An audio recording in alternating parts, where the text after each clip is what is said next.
Now, brought her up, Esther Phillips. Let's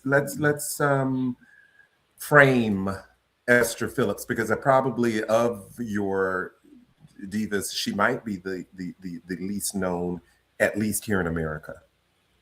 Yeah. Um, well, I should say Doris and Esther were really good friends, really good friends. And in fact, one of the things that broke the ice for me with Esther, I met her originally, let me say this, I originally met her in 1965 when I started the Nina Appreciation Society. And she had an album called And I Love Him, which I loved. And there were 30 members of the fan club at the time, Appreciation Society. And we did a poll and asked people to vote for their second favorite artist, female artist, and she was the second one. So of course, then she was no, of course, then she was visiting London to do something on a Beatles TV special, which I think is all in mentioned in the Soulful Divas. So, And well, look, I'm here. You see, I'm resonating. I'm like, it is, it is. Yeah, this is good. yes, it is, it is. So I think some of the main stories I have about Esther are in the book. Um, so yeah, hmm, I mean, again, she was. There's certain women. I think Doris is one of them. Esther's one of them. Um, I think, in particular, Millie. Well, in some way, Millie Jackson, but more because I spent more time with Doris and Esther. I think, who were friends. They're like what I call salt of the earth women. They're very. They yeah, very. I don't even know if the right word is. Just very earthy, real, would cuss. I mean, Doris didn't cuss a lot around me, but I know she could. But just very kind of, there's something about that kind of earth woman. I say earth woman, like it's like no, it's like very real, very real. And there's something about that way of being that I find very that I can relate to. I can't take. I mean, the relationship to it is more probably based in the last chapter of Through Seven Lives, which is about a blues singer. Right. But there was Right. yeah. That there's something there. Are you? I always sometimes I used to say, "Am I a, a white woman from the Midwest?" Because I love talk shows. Right? They're the demographic, the audience for Yeah, talk shows. yeah. Like in another life, was I just a housewife? Who loved Well, I TV talk don't shows? know. Maybe, Patrick. Maybe we should do Maybe. your Through Seven Lives. That's right. So, That's right. you'd say Esther was just. I just think she has never been given the proper recognition for her contribution. I mean, she didn't. She wasn't everybody's taste. I know that. Much like Nina. Nina's voice and Esther Phillips are not the same, but very, very distinctive and not everybody's cup of tea. And she knew, I mean, Esther knew that. She knew that even though she had some success, she just wasn't her voice and her whole approach and how she was and it was her music just wasn't something everyone liked or from listening to. But I want to say something important about Esther, which of course would be after the book came out. She passed away in 1984, so she never got to read the book. But what I want to tell you is that I'm so happy that one of the things I've gotten to do as a reissue producer is make all the primary parts of our catalog available on CD. I mean, that's a great sense of pride for me because it's a way of honoring Esther in particular. And the one thing I want to say about it is that this is one of the joys of having worked as a reissue producer. I uncovered the rest of a live album that she did in 1970 in Los Angeles at a club called Freddie Jazz Pied Piper, produced by King Curtis. And it's a brilliant album, but it was taken from 2 or 3 nights of sessions. She performed on the club, and I found the rest of the things and put it all together as in the sequence that it happened. And one of the funniest part of the whole thing is Esther talking to the audience, and she was really down. She was very real, very down to earth. She's not. I'm not going to try to do her voice, but I would say she says at one point, this is on the record. She says, "Nah, now I know you'll like to come down here on Friday nights, Saturday nights, or Friday night, Saturday night, and have a good time. And we recorded for Atlantic Records now." This album, and you all need to loosen up. You all need to loosen up. But she was like berating them, like act like you just go recording, and she has this interaction with some guy in the audience. So funny. It's all on tape. But that was Esther. She was very real. Yes. Real, like that. And just funny. She could be really funny, man. And some of her recordings are a little edgy, shall we say? Yes. Just Yes. song called what's that song called? Oh God, what's it called? I can't remember. I think it was the Long John Blues or something like that. Oh, I love. Okay. It's about a dentist. Well, I got it.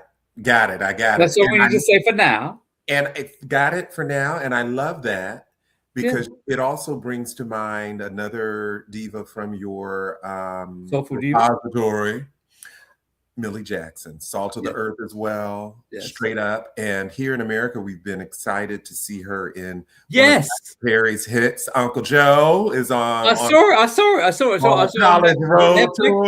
Yes, I did. Go on, Millie Jackson. Go on.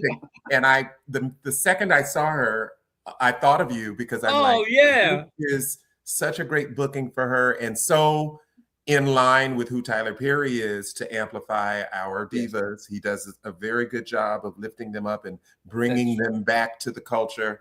And so Millie Jackson, if you don't like Millie Jackson, you know what you can do. You can kiss my butt. Would you tell me a little something about Millie Jackson, who I have also gotten a chance to know a little during my time in Atlanta in the 90s. She and her daughter, Keisha, were fixtures in the Atlanta world. And as everything was emerging, when Atlanta was becoming sort of the new Motown with LA and Face and Dallas Austin and all those guys, Jermaine Dupri, Millie Jackson was there holding court. She was holding court. I'm trying to choose between two stories. Okay, there's one I can tell which is not in the book because it came out happened after the book, I think. Yeah, it did. Of course it did. Well, well, it is. I was living in LA at the time, so LA-based times, and a friend of mine, who unfortunately is no longer with us. The friend is with us, but the friend of a friend of mine had decided to do a kind of pilot for was it a soap opera? I don't know what it was. It was something. He wanted to shoot a pilot, and it was with Millie. And it was. This is what a TV pilot. It was going to be a TV pilot. Yeah. For some, I can't. I'd have to go back and find that the original information. Anyway, and he wanted me to be in it for one of the episodes where I'm a journalist. Well, hello. So it's the only time I think it's the only time I've acted, quote, on the screen with a diva, and we did several takes. I had to remember my lines, not my favorite thing to do, and it was just a great thing. I don't know if the footage exists anywhere anymore, but we must find the footage. Well, I don't. Yeah, I have to ask my friend Michael if he has any access to it. But I was going to tell you what happened. So afterwards, I can time it. I can give you the timing of this. This happened after my CD came out. My first CD, Reinvention, came out in 2003. Yeah. So it would have been in that time period, 2003, early 2004. And I bought a copy to give Millie. And she looked at the cover and she said, "You look like," now you got to help me here now.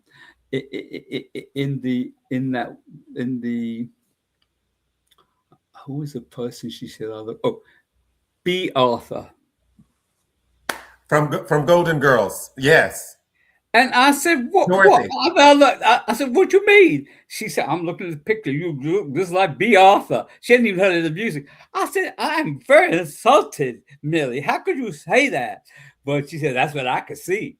And of course, I've looked at the CD company. I don't get it, but there you go. What can I say? But yes, that's a I'm memory from that. From I'm that. howling. I'm howling. Are But you are you howling inside? I'm howling inside, but it is worth noting B. Arthur as Maud, as well as her Golden That's Girls right. character, That's much right. beloved in the Black community. So That's that was right. a term of endearment. That was a term of endearment. Well, I don't know about that. She was referring to my photo on the cover. So I don't know about, because I could not see any resemblance, but maybe it was where I was looking or something. I don't know. But I thought, I said, Millie, come on. Just She's a hoot. She's an absolute hoot.